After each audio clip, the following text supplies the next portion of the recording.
So many phones, so little time, and Techtember keeps marching along.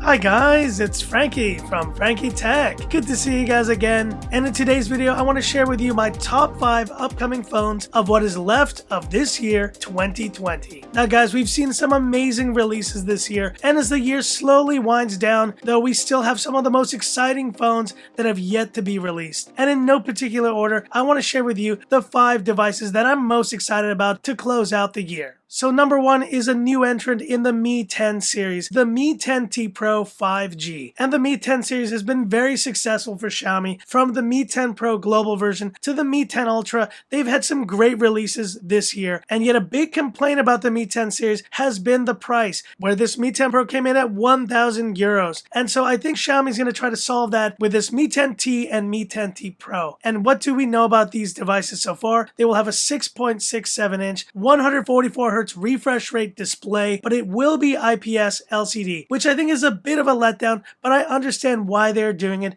to keep the costs down. But beyond that, this should be one of the lowest priced Snapdragon 865 phones on the market, with a 5,000 mAh battery, 50 watt fast charging, and a 108 megapixel camera, which would be the third series we see this on after the Mi 10 series and the Mi Note 10 series. But the key here is going to be the price. If they can get it into that 500 euro price point, it would be amazing, but I think the Mi 10T Pro 5G will be a bit more expensive, closer to the 700 euro range. Now I know what you're thinking, if it's no AMOLED, no thanks, but I do think this will still be a compelling release for Xiaomi, and we'll have to wait and see how they price this in global markets. And now the next phone I'm most excited about for the remainder of 2020 is the OnePlus 8T. And honestly guys, the OnePlus 8 Pro has been one of the best phones of 2020. I named it my best phone in my mid-year awards. But after the Nord, I fell a bit off of OnePlus. But now with this OnePlus 8T, I think OnePlus can redeem themselves by releasing a really compelling and really well-priced flagship device for the latter half of 2020. And with a launch date set for October 14th, we may see a phone that will right a lot of the wrongs that the original OnePlus 8 had and get closer to the amazing package of this OnePlus 8 Pro. With a 6.55 inch AMOLED display at 120Hz, it will finally match what I've considered one of the most buttery smooth displays and best displays on the market. We may also see a Snapdragon 865 4500 mAh battery matching this OnePlus 8 Pro in terms of battery capacity. And if they're able to get the same 48 megapixel camera found on this OnePlus 8 Pro, I think it's going to be a very capable shooter in the OnePlus 8T. Finally, pricing and the latest rumors suggest it will be priced at around 799 euros. That's a bit higher than I would have liked, but at the same time, this phone is hitting almost all of the same specs that this OnePlus 8 Pro did. And if it's able to do it for even less than this OnePlus 8 Pro, that is great. The next phone on the list is from Redmi, and it's a phone that I've definitely speculated about a lot here on the channel, the Redmi Note 10. And we've heard reports that the Redmi Note 10 China will essentially be a rebranded Poco X3 NFC, and you guys know how much I've loved this phone. For that 200 euros introductory price point, it was exactly what you need in a smartphone. And while we may need to wait longer for an AMOLED display to come to a Redmi Note series phone, if the Redmi Note 10 takes a number of the features from this Poco X3 NFC, like a 6.67 inch IPS LCD but 120Hz display with a Dimensity 820 on board, that's a terrific chipset. As you guys know, I've had a great experience with it, and with a 5,000 plus mAh battery, a 64 megapixel Sony IMX 682 or even 686, and all priced at around the similar 200 euro price point that this Poco X3 NFC came at, I think we're going to have a great release in the latter half of 2020. And at number 4, we have the Pixel 5 and the Pixel 4a XL. Now, as you guys know, I've been using the Pixel 4a for the past couple of weeks, and I absolutely love this release. And that is why I'm super excited now for the September 30 launch of these two kind of more souped up variants of this Pixel 4a. With 5.8 inch and 6.2 inch AMOLED displays respectively, with the 5 having a 90Hz refresh rate, Snapdragon 765 on board, so these will be the first 5G capable Pixels on the market, And with 4,000 and 3,800 milliampere batteries respectively, those seem like small capacities, but trust me guys, with an only 3,100 plus milliampere capacity, this Pixel 4a is easily lasting me a day and has had some of the best standby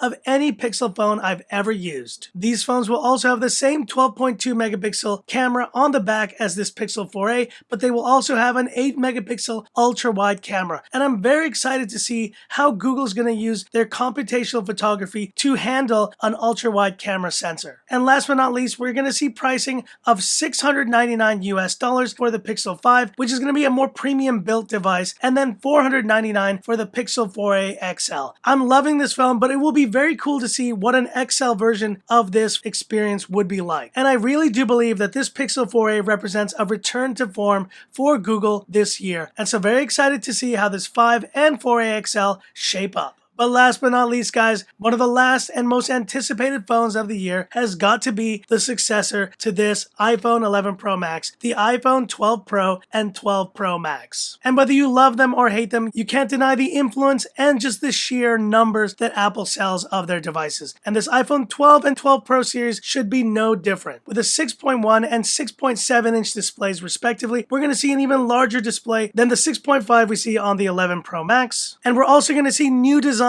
So these flattened edges, very similar to what we see on the iPad Pros, and I'm very excited. It's about time we get a new redesign for the iPhone. And with the Apple A14 Bionic powering it all, this 11 Pro Max is a beast of a phone, but it's only going to get even better with Apple's 5nm chip process in the A14. But now let's talk about it, the elephant in the room, the lack of 120 Hz, and that is a big deal considering so many players on the market are now using 120 Hz or even 90 Hz refresh rate displays.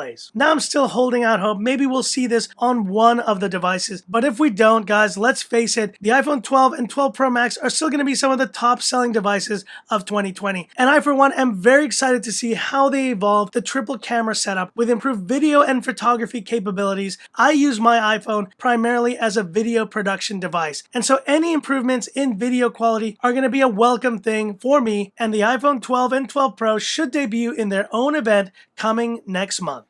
But that's it, guys, my top 5 most anticipated phones for the remainder of 2020. And as we see, guys, Techtember wrapping up, we're going right into Techtober. It never ends with phone releases, but in my opinion, these are the top 5 most exciting phones we have to wait for the remainder of the year. But hit me up in the comments. What is your most anticipated upcoming phone for the remainder of 2020? Hit me up in the comments. I'd love to hear about it. And that's it for this video. If you liked it, give me that thumbs up. And if you love the content of Frankie Tech, subscribe to the channel, hit the bell icon for future updates. So it's going to be a fun rest of the month and October as well. Stay tuned, guys, all here on Frankie Tech for the latest coverage. And this is where I leave you by saying, this is Frankie Tech signing off.